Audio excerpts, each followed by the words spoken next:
is Hump Day. First take on a Wednesday. We're going to try to get you over that hump towards the end of the week. Max Kellerman, Molly Karam here in Bristol. Stephen A. in the city of brotherly love. Good morning, gentlemen.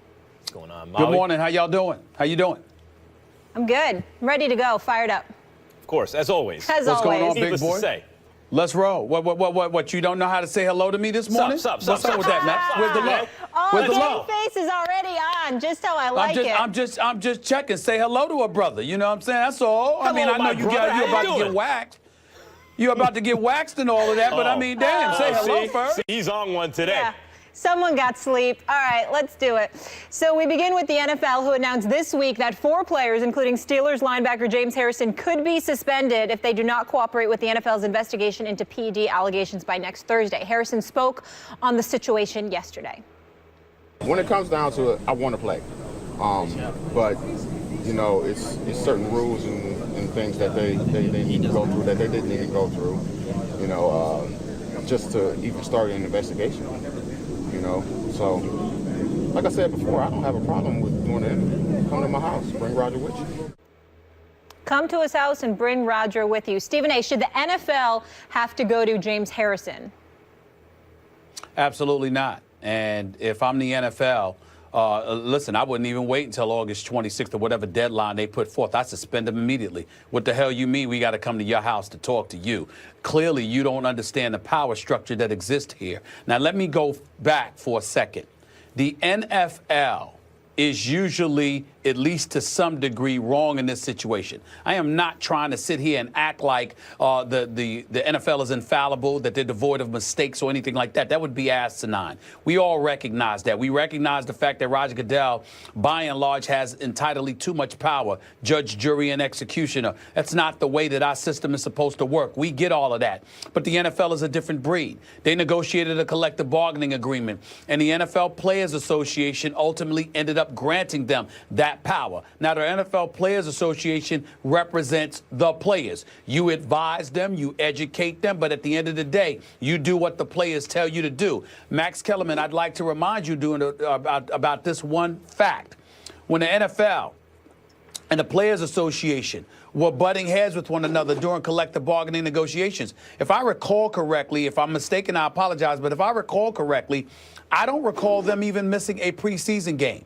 You didn't hold out. You didn't fight to the death to make sure that you stripped Roger Goodell of a power that you were alarmed that he had. No, you capitulated because you made the decision that you wanted some benefits in returns, whether it was the absence of two-a-days, whether it was minimal contact compared to the contact drills that you had prior to the recent collective bargaining agreement, whether it was more money, whatever the case may be. You made these concessions in an effort to get what you wanted to get, and the NFL in turn made sure that Roger Goodell possessed a certain level of power that the owners wanted him to have. So in the end, what you're talking about is a league with 32 teams, 32 different owners. Roger Goodell is answerable to. They wanted him to have that power because they wanted him to be the bad guy as opposed to their individual franchises being labeled the bad guys. And as the commissioner, he holds dominion over this league. And you're James Harrison.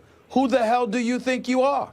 You're a damn good player. I'm proud to call you a Pittsburgh Steeler. He's highly intelligent. I agreed with him months ago when he threw away his son's trophy, threw it in the trash, talked about sportsmanship. No, it's about winning. It's about striving to be the best. By all accounts, he seems to be a really good brother, very intelligent, a good father, all of these different things. I'm not here to cast any aspersions on James Harrison, but I do think it's important to educate James Harrison about exactly who the hell he is. It's not just the fact that you're a 38-year-old player who has a minimal amount of time in this league left, since you indeed were considering retirement on several occasions. But the reality is, whether you were 38, 28, or 18 years old, you know what else you are, James Harrison?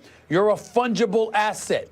Definitely you have value. You definitely can be an individual that can get paid because of services rendered. But at the end of the day, you are replaceable. You are not finite. You are not concrete. You are not definitive. You are not the boss. And so to have the nerve, the audacity, the unmitigated gall to sit up there in front of the media on camera and to sit up there and to say, well, you could come to my house and we can talk, but I'll be basically, I'll be damned if I come to you.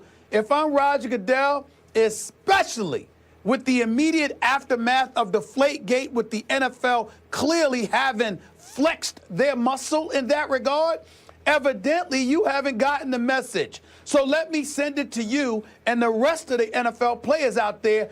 My name is Roger Goodell. I'm the commissioner. There's a CBA in position that gives me this power. You want to ignore it, it will be at your own peril. I would suspend James Harrison immediately just for opening his mouth to say what he said. Because even though he might be right, he's wrong with how he's handling it because he's not appreciating the lack of power he truly has in this equation. James Harrison is 100% right, and Stephen A., it is you who are wrong. Now, let's start with this. The NFL, yes, the courts upheld Roger Goodell's power in Deflategate in that case. Now, neither one of us are attorneys. But if, to the best of my understanding of what I've read of the CBA as it pertains to this stuff, particularly as it pertains to PEDs, there has to be some guilt, some evidence of guilt collected by the NFL, not just a report by a media outlet, unless the NFL's claim is that a media's report is enough evidence of guilt for them. What is James Harrison saying here? Which I thought he didn't make himself look so good with some of the kind of examples he used of why someone might be called in to be questioned. He talks about pedophilia and things that, he shouldn't. However, what is he really saying here? James Harrison is saying, if I go in to talk to the commissioner based on some media report, then anytime anyone accuses me of anything, any kind of hearsay, I'm being called to the carpet? No. That's not the way it works. Let me give you the analogy. It's not a perfect analogy, but I'll clean it up afterward. If you are arrested, you then have to talk, you then have to go downtown, right? But you don't have to go downtown if you're not under arrest. And if the cops want to talk to you and you agree to it, they can come to your house and knock on the door and say, I want to talk to you. And if you agree to it, you can do that. And that's what James Harrison is saying, by the way. James Harrison is saying, oh, you don't have any evidence of my guilt? You're in the gathering process? Well, according to the CBA, Stephen A., that you're referencing, the PED component of it, by the way, even the integrity of the game, which seems to give the commissioner broad powers, in fact, also says if there is guilt and if the commissioner, in his view, believes that the guilt associated is bad for the game, he can make these kind of discretion, he can have discretion over the kind of choices he makes, whether to suspend or kick out of the league, et cetera, or fine. But there's no guilt established here. This is the information gathering process, and according to the CBA, this is an issue, it's true. The league is asserting that their position is right. The players are asserting their position is right. From what I can understand, I actually think the players' position is right. During the information gathering process, the players cannot be forced to go talk to the commissioner. And all James Harrison is doing here is saying, according to the CBA, I'm exercising my right. And what you seem to be upset about is that he's speaking truth to power, that Roger Goodell is very powerful, that the courts seem to have upheld, in the Deflategate example at least, upheld his kind of broad range of powers and his ability to exercise them as he sees fit. But there's a document in place that argues against that. Well, first of all, Tom Brady said the same thing. Where did that get him? He went a tad bit shy of the Supreme Court, went to the Second District Court of Appeals in D.C., and where did that get him? That's number one. Number two, Max Kellerman, do you watch Law and Order? I'm a Law and Order fanatic. I have seen Law and Order, Do you watch yes. Law and Order? Yes, I'm aware. Haven't you recalled plenty of times when police officers sat up there and wagged the handcuffs in somebody's face before arresting them and said, do you want to come or do you want us to take you? Right, we got questions. That's a police tactic. You don't have to respond to it. Wait a minute. Wait a minute. Yes, you do. Because if you don't come, they will come get you. Roger Goodell is saying, if I have to sit up here and make you come to me, I will do it. If you don't, I will suspend you. Which brings me to point number 3. You're talking about right based on emotion. I'm talking about fact based on Roger Goodell power. Quite the opposite. That's the reality of the situation. Stephen A., first of all, How is that quite the opposite? Because when they use the tactic, they wave the handcuffs, say, if you don't come and cooperate, we're going to come and get you. What that means is they then have to go gather evidence enough to arrest you. And that's what James Harrison is saying. James Harrison is saying, I'm not going downtown, Roger Goodell, unless you gather the evidence enough to compel me to go. And Roger Goodell is saying, no, you will cooperate now. I will not gather the evidence. And James Harrison is saying it's within my right to insist. Did Roger Goodell not put it on the line and say, if you guys don't show up to talk to me, we're suspending you August 26th? Is that not a report that's been out for the last couple of days? Yes, I don't think he has the right to do it. Wait. Do you have any doubt that if they don't show up, that Roger Goodell is going to suspend them August 26th? And I don't know if that suspension is going to stick. The difference between this and Deflategate.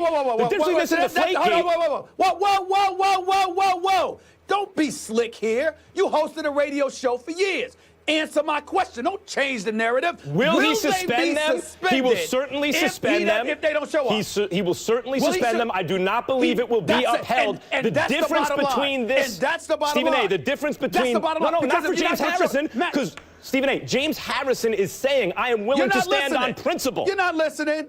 So you're making an argument, but you're trying to win it by not listening. I'm saying to you, I would say quite the opposite, Stephen A. If the man is going to be suspended, yes. Let me get this straight. You are willing to get suspended and potentially cost the Steelers, already without Le'Veon Bell, already without Martavis Bryant. You're willing to potentially cost them 3 to 4 games and yourself money because, let me get this straight, you don't want to go to New York. And the union who represents all the players you just said will support him in that decision. The difference between this and Deflategate is in the case of Deflategate, Stephen A., they gathered evidence in Deflategate, deflated football. James Harrison is saying, where is the evidence before you get me to go downtown? What's the question? The union's going to support anybody. It means absolutely nothing. They're going to support anybody, but at the end of the day, they made their calls when they negotiated this CBA. Yes. You want to retroactively do it? No, Go you ahead. do. But at the end of the day, Roger Goodell has the power. The man wants you to come talk to him. Go talk to him. Roger Goodell is insisting that he has powers that go beyond the CBA. James Harrison is saying, no, read the CBA. You, in fact, do not have that power. Then don't go see him, James Harrison. Go ahead and listen to Mad Max. Don't go to New York to talk to Roger Goodell and lose yourself millions because he didn't take a flight to Pittsburgh. Love the heated debate. We got to move on. We got to move on. Love the intense debate right out of the gate, but the best thing to come out of the segment was certainly Mad Max. And also, a point of order, only the Hall of Fame game was canceled. I disagree. I said a lot of things better than Mad Max. Due to the lockout. Whatever. Another day, another suspension in the NFL. The